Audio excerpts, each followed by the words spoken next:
Povo do segundo ano, a gente vai começar aqui nesse vídeo a falar do estudo dos gases, né? É um conteúdo que meio que resvala em química, né? Então tem algumas coisas aqui que vão interessar a professora Júlia, tem outras coisas que a professora Júlia faz que interessam a mim. Então a gente vai entrar no estudo dos gases, né? Primeiro vamos falar de gás ideal. Depois a gente vai falar de outros assuntos do estudo dos gases. Vamos falar de algumas coisas sobre gases. Antes de começar, por favor, me faz favor, vocês vão passar tudo isso que eu estou falando aqui nesse vídeo para o seu lindo caderno de física, né? Então você vai botar essa bonita listinha aí, que são as coisas que interessam a mim no estudo de gases, só que uma vocês vão riscar que é uma droga quando a gente fica... Eu, às vezes, aproveito apresentações de uma coisa para outra e esqueci de riscar isso aqui, ó.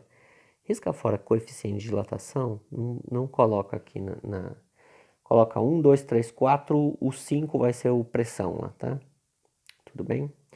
Então, o que um gás tem? Ao contrário do que todo mundo imagina, né? Porque gás, de todos os estados da matéria, ele é um dos que é menos palpável. As pessoas não costumam apertar gás na mão, as pessoas não costumam tocar objetos feitos de gás, não costumam ver gás, né? Então a gente tem a impressão de que o gás falta algumas coisas que os sólidos e os líquidos, por exemplo, possuem. E isso não é verdade. Todo gás tem massa, porque todo gás é feito de matéria e tem elétrons, tem prótons, tem nêutrons, tem moléculas, então tem matéria e, portanto, tem massa. Se tem massa, tem peso. Ao contrário do que muita gente imagina, gás tem peso. Porque se um gás tem massa e massa vezes aceleração gravitacional implica num peso, então um gás também tem peso. Gás tem volume, porque um gás ocupa um espaço tridimensional, né? O gás ele fica em algum lugar, então ele ocupa um espaço, portanto tem volume. Se o gás tem massa e tem volume, automaticamente o gás tem densidade, que vocês cansaram de ver que é a relação entre massa e volume, né? Eu não preciso explicar o que é densidade, vocês tiveram isso no primeiro ano em química. Temperatura, gás também tem temperatura, assim como os sólidos e os líquidos. E como é que a gente sabe o que é a temperatura no gás? Bom, temperatura é o movimento cinético das moléculas que compõem a matéria. Só um segundinho, eu vou parar um instante porque o meu gato está arranhando a porta. Voltei, desculpa, mas meu gato estava surtando aqui dentro do quarto.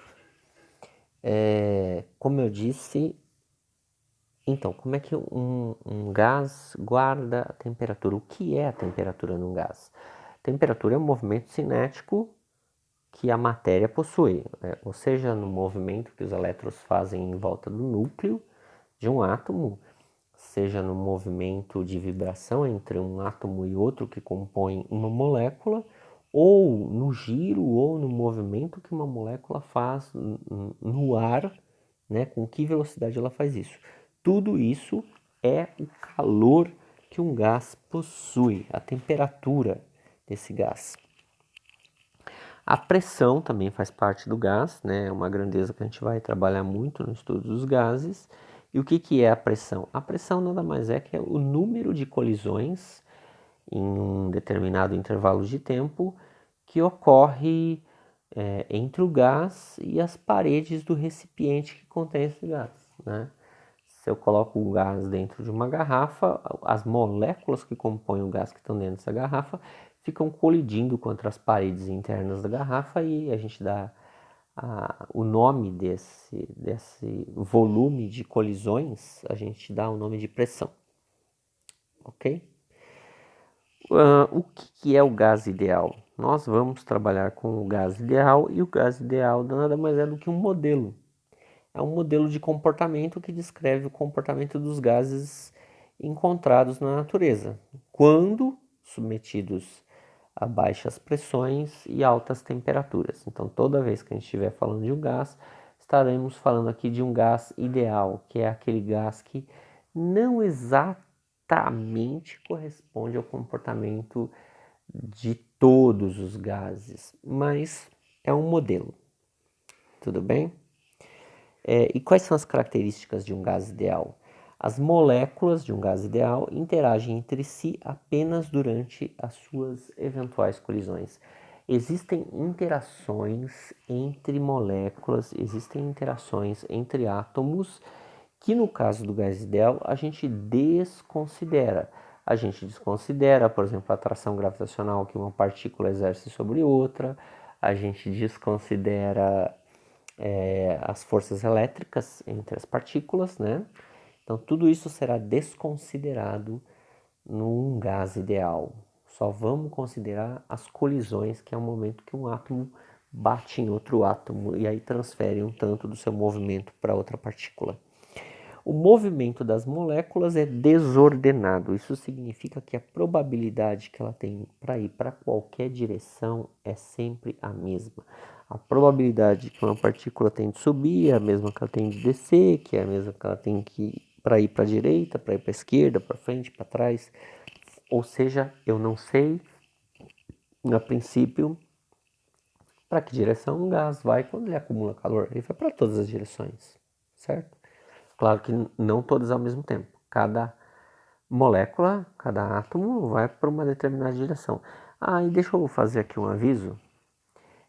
Geralmente, quando eu falo em gás, eu sempre tenho um cacuete de falar molécula de gás, né? Mas como vocês sabem, existem gases que são atômicos, como por exemplo os gases nobres. Então, quando eu estiver falando as moléculas de um gás, não quer dizer que os gases nobres estão excluídos do processo do que eu estou falando, tá? É que eu estou só com o cacoete linguístico. É o gás. Só para não ter que falar as moléculas ou os átomos de um determinado gás, eu acabo falando só as moléculas de um determinado gás. Certo?